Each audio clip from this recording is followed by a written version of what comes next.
નમસ્કાર.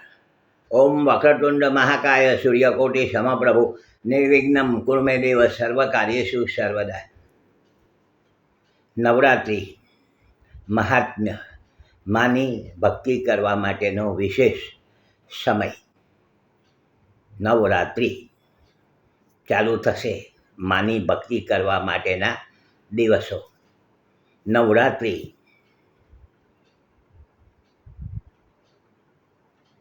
નવ દુર્ગા, નવ માતાજી, નવ દુર્ગાની સ્તુતિ કરવાની, નવ દુર્ગા, નવ માતાજી. હવે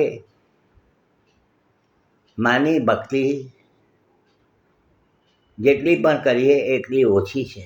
9 દિવસ કરીએ એવું નથી, 9 દિવસ જ કરવાની પછી નથી કરવાની એવું નથી, પરંતુ નવરાત્રિમાં 9 દિવસ માનું જેને કહેવાય વિશેષ પૂજન અર્ચન કરવાનું ગણાયેલું છે, શાસ્ત્રમાં જણાવેલું છે.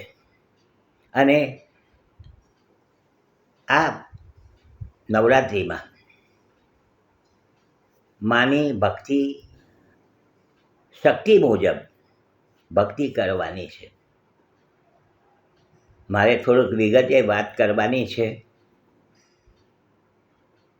ચોક્કસ તમે જરૂરથી જોજો, લાઈક કરજો, શેર કરજો.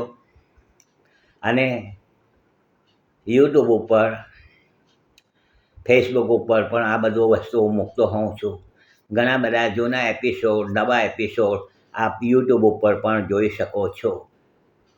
ખૂબ જ્યોતિષ અને વાસ્તુશાસ્ત્ર વિશે મેં ખૂબ સારી જાણકારી યુટ્યુબ ઉપર મૂકેલી છે. તમે જરૂરથી જોવાની કોશિશ કરજો, જોજો.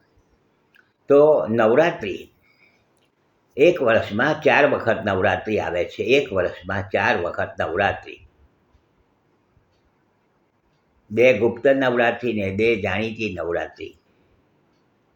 એક ચૈત્રી નવરાત્રિ અને એક આસો મહિનાની શારદીય નવરાત્રિ. શરદ ઋતુમાં આવે એ શારદીય નવરાત્રિ.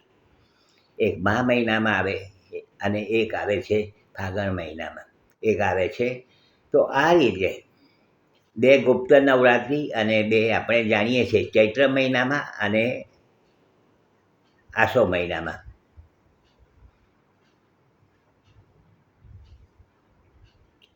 આ જે નવરાત્રિ હવે ચાલુ થશે એ શારદીય નવરાત્રિ શરદ ઋતુમાં આવશે, એટલે એનું નામ શારદીય નવરાત્રિ. નવરાત્રિ એ 9નો આંક સંપૂર્ણ છે. 9નો આંક સંપૂર્ણ. આપણે એકથી ગણીએ તો 1, 2, 3, 4, 5, 6, 7, 8, 9. 9 પછી કોઈ છે નહીં, શૂન્ય. 9 પછી શૂન્ય એટલે 9 પૂર્ણાંક થયો, સંપૂર્ણ આંક 9. તો 9ને આપણે સંપૂર્ણ ગણવું હોય તો આપણે એના ગુણાકાર કરીએ તો 9 એકા 9 તો 9 જ આવશે. 9 દુ 18 એટલે 8 ને 1 9, 9 તાલી 27 એટલે 7 ને 2 9, 9 ચોગુ 36 એટલે 3 ને 6 9. તો આ રીતે 9ને 6 ગુણશું તો 9 છંગી 54, 5 ને 4 9. તો 9ને 9 ગુણીશું, 9 9 81, 9 ને 8 ને 1 9. તો 9 એ સંપૂર્ણ આંક છે. પછી શૂન્ય છે. 9 એ સંપૂર્ણ આંક છે, શક્તિનું પ્રતીક છે. જ્યોતિષશાસ્ત્રમાં, અંકશાસ્ત્ર મુજબ, ન્યુમરોલોજીમાં મંગળને શક્તિ ગણી છે, મંગળ. અને મંગળનો અંકશાસ્ત્રમાં 9નો આંક ગણ્યો, 9નો આંક મૂક્યો. 9નો આંક એ મંગળનો ગણાય અને મંગળ એ શક્તિ છે. જો કેટલું બધું સુંદર સમન્વય આપણે આ બધો કર્યો છે.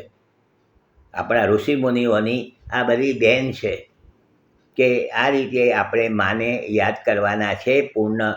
પૂર્ણ એને કહેવાય, સંપૂર્ણ ભક્તિ. આપણે સંપૂર્ણ એને સમર્પણ થઈ જઈએ અને માની કૃપા આપણા ઉપર, સૌ ઉપર ઉતરતી રહે એવી માને પ્રાર્થના કરીએ.